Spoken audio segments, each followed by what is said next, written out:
कश्मीर में जहां नौजवान मुख्तलिफ शोबाजात में अपनी सलाहियत का लोहा मनवा रहे हैं, वहीं यहाँ के बच्चे अब रिवायती खेलों से हटकर दीगर खेलों में भी अपने हुनर और सलाहियत का भरपूर मुजाहरा करके न सिर्फ अपना बल्कि मुल्क व कौम का नाम भी रोशन कर रहे हैं। ये हैं 14 साला लबीब फिरोज, जो कि मार्शल आर्ट खिलाड़ी है।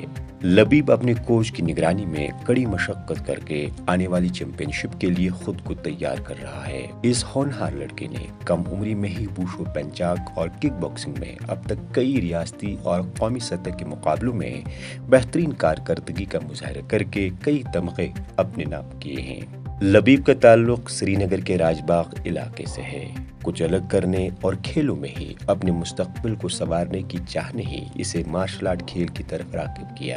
बेहतरीन कोचिंग और दीगर सहूलियात मुयस्सर होने के साथ साथ लबीब ने अपनी लगन और दिलचस्पी से न सिर्फ इस खेल में काफी कम वक्त में अपना नाम कमाया, बल्कि मुल्क की सतह पर कई इनामात भी हासिल किए, जिस बिना पर लबीब को यंग अचीवर्स अवार्ड से भी नवाजा गया। पटना में खेला, हरियाणा में खेला, दिल्ली में खेला, जम्मू में खेला, हरियाणा में खेला। रिसेंटली मैंने हरियाणा रोहतक में खेला नेशनल, और उधर मैंने सिल्वर मेडल आया पेंचक स्लैट। जो हरियाणा का भी प्लेयर था, दिल्ली का भी प्लेयर था, हरियाणा का भी प्लेयर था और मुंबई का प्लेयर था, महाराष्ट्र का, उनको भी मैंने डिफीट किया। तो जो MMA है, मुझे बचपन से ही कॉम्बैटिव स्पोर्ट बहुत पसंद था, तो मैंने इसमें अपना करियर बनाना, और जो ओलंपिक में मेरा गोल्ड मेडल आया इंशाल्लाह। ट्रेनिंग अच्छी तरह हो रही है माशाल्लाह, फुल एफर्ट दे रहे हैं अपने कोच, और मैं भी फुल एफर्ट दे रहा हूँ, तो किसी चीज़ की कमी नहीं है, ट्रेनिंग में भी, इक्विपमेंट में भी। लबीब 9वीं जमात का तालिब इल्म है और ये वक्त का बेहतर तयन करके अपनी पढ़ाई के अलावा मार्शल आर्ट की प्रैक्टिस भी अपने कोच की निगरानी में बराबर कर रहा है। इस खेल में आगे बढ़ने के लिए इन्हें अपने वालिदैन का भरपूर साथ रहा है। अलबत्ता लबीब कहते हैं कि किसी भी मैदान में अपने आप को साबित करके ही लोगों और घर वालों के दिलों को जीता जा सकता है।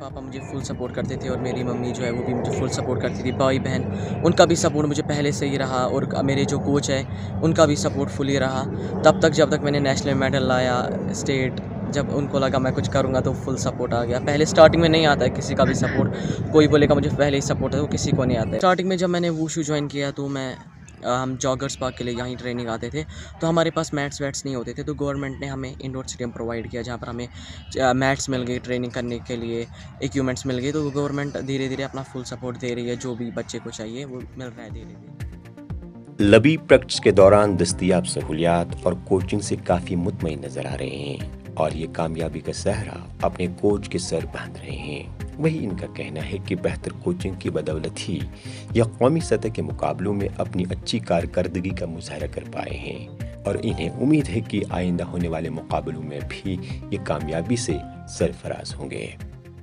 जो MMA है वो हमें कुछ ही दिन पहले ट्रायल हो गई, तो उसमें हम लगभग 14 to 15 बच्चे सिलेक्ट हुए, और हमारा कैंप है। अब अगर कोई भी स्पोर्ट्स जो भी है बच्चा चूज़ करेगा, उसमें एक तो बच्चे की पहली बात है वो मेंटली और फिजिकली फिट रहेगा, और जो स्पोर्ट्स फील्ड में आएगा मेंटल अवेयरनेस भी उसकी बढ़ जाएगी, और उसको कोई मतलब मोटापा नहीं होता है, फिट रहता है बच्चा फुल। अगर टाइम अपना बच्चा 2 घंटे 3 घंटे फ़ोन को दे रहा है, अगर वो यही 3 घंटे स्पोर्ट्स फील्ड में आएगा, तो आँख की आई साइट जो है वो भी कम नहीं होगी, और मेंटली फिजिकली फिट रहेगा, और हो सकता है उसमें उसका कैरियर भी बने। बहरहाल, अगर हिम्मत, लगन और कुछ कर गुजरने की चाह हो तो किसी भी मैदान में कामयाबी हासिल की जा सकती है।